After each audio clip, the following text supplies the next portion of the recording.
pjane të rreme, sikur në Kosovë ka një problem shqiptar, në Kosovë ka një problem serb, një problem shqiptar. Kështu ka qenë deri sa erdhi Albini.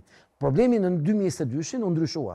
Kemi filluar të kemi një problem shqiptar, nuk ka pas një problem shqiptar Kosova që nga 1990. Po problem ka qenë vetë Serbia. Ka qenë vetë Serbia. U shpik Kosova me media, me shoqata, me gjëra dhe mbi Albinin që ushqente këtë Vučić dhe mund ta them me plot gojen. Ka plot njerëz ka filluar të kuptojnë që si Vučić, si Albini mbajnë në pushtet njëri tjetrin. Të dy prodhojnë narrative nacionaliste në thonjza, ku ndërkohë të dy luajnë duke mbajtur gjallë njëri tjetrin se kanë nevojë për një tjetrin. Kur ri njëri do rritet tjetri. Po të bi Vučić bi dhe Albini. Vjen akuzat rona, ke frikë, mi thon këto akuza ndaj kryeministrit që i ka fituar 51% të votave. Unë nuk kam frikë me akuzu Shqipërinë që po bëhet Izraeli i ri, kem frikë unë një cop Albin. Po çfarë thua burri dhe? Unë s'kam frikë Izraelit. Do gjetje për guximin.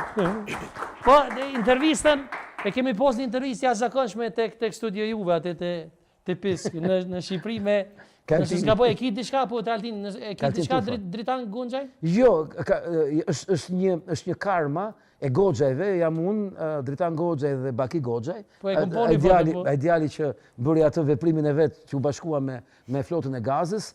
Ne s'kemi asnjë lidhje fisnore me asnjëri me njëri tjetrin, po ne jemi bërë shumë si karma ke parasysh kundër sionizmit në Shqipëri. Po dhe pushtimit të Shqipërisë. Po ky Dritan Gunxhaj ka thonë do deklarota ko gjë të guximshme që u spajtuana për shembull. A mendoni që presidenti Rugova ka qenë dezertor? Unë besoj që Rugova ka një kontribut të jashtëzakonshëm në historinë e Kosovës, por është plotësisht e vërtetë që në kohën e krizës madhe ai ishte një lloj dezertori. Në një kuptim është e rombe kjo Altin se është president historik. Dgjoj, për mua kontributi i Rugovës është jashtëzakonshëm. Po do të kujtoj Ismail Qemalin për të shpjeguar Rugovën. Edhe Ismail Qemali ka drejtëhijet e veta. Ismail Qemali është njeriu më i rëndësishëm i shekullit 20 në Shqipëri, sepse ai flamur që vuri në atë çast, në atë moment i dha botës shenjë që ne këtu jemi shqiptar.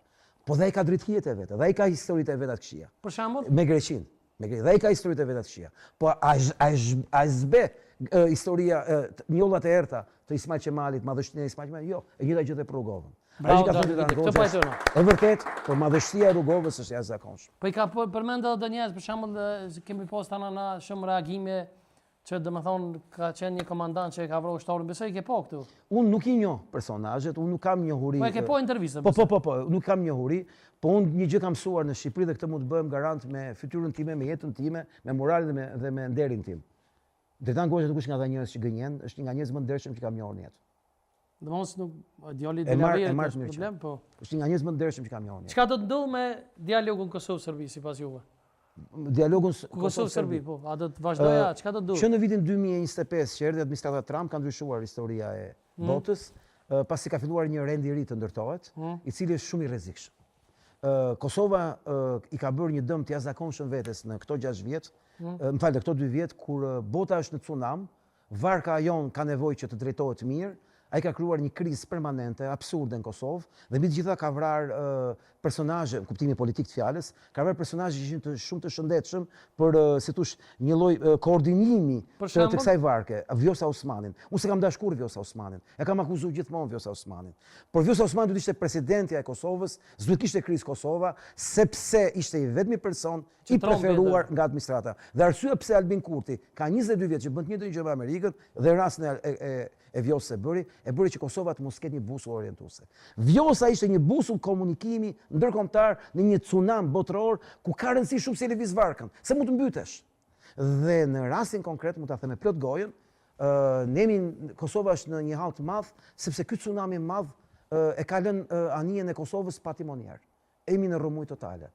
Albini nuk është një përfaqësues i cili mund ta mbajë një timon në kohë krize një vjeçare, që e ka krijuar ai, e mban ai këtë krizë, sepse kjo i duhet Serbisë, kjo i duhet armiqve të Kosovës, një krizë permanente që të jetë e paaft për të qenë në lojë. Kosova është jashtë loje sepse s'ka një qeverisje të njohur në nivelin e asaj që quhet lëvizje e çastit. Shqyr që ka interesa të mëdha që luan, siç është rasti i interesave ushtarake, që e mban Kosovën në kontroll, shqyr që ka një ndihmë ushtarake, në një kohë që Serbia është e gatshme për luftë. Po punon për luftë. A do bëj luftë? A Serbia vetë nuk e di. Aty do e di koha se do lëvizi. Askush nuk e njeh të ardhmen e sotme. Po zgjedhje si parasha në Kosovë. Si fatkeqësi e madhe kombëtare në Kosovë, unë do të kujtoja për zgjedhjet e tanishme në Kosovë, një histori që ka ndodhur në Kosovë në 1111-ën, kur serbët sponsorizuan ardhin e sultanit në Prizren, e sollën me tren.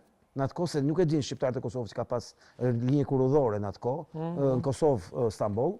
nuk e din, po ja kujtoj unë që edhe unë se kam pas ditë dhe kam mësu, dhe zbriti sultani, dhe kur zbriti sultani 100.000 shqiptar, përballë gjithë fotografëve ndërkombëtar, dhe midis kamerave, unë kam parë të filmuar, këtë s'kem midis kamerave të kohës, mendoj 111 me kamera, i kishin sjellë gjithë këta që të shifshin që në Prizren u ul popull, 100.000 njerëz u ulën tokë dhe u falen turqisht ke padishah. Në atë moment thanë, kufir do të jetë Prizreni, nuk do të jetë më ai që kishin menduar ata, që do ishte gjithë Kosova pjesë bashkë me Shqipërinë.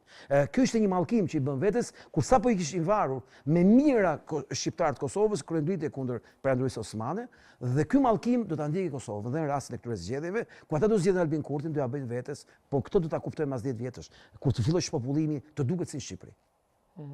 E kam një musafir mbrapa skenës që është i shështori i Shtërisë Ligjore të Kosovës që nuk mendon siguri, a më lejon me ftu sonte? Më fal, unë mund të them vetëm një gjë si hyrje për pozicionin tim.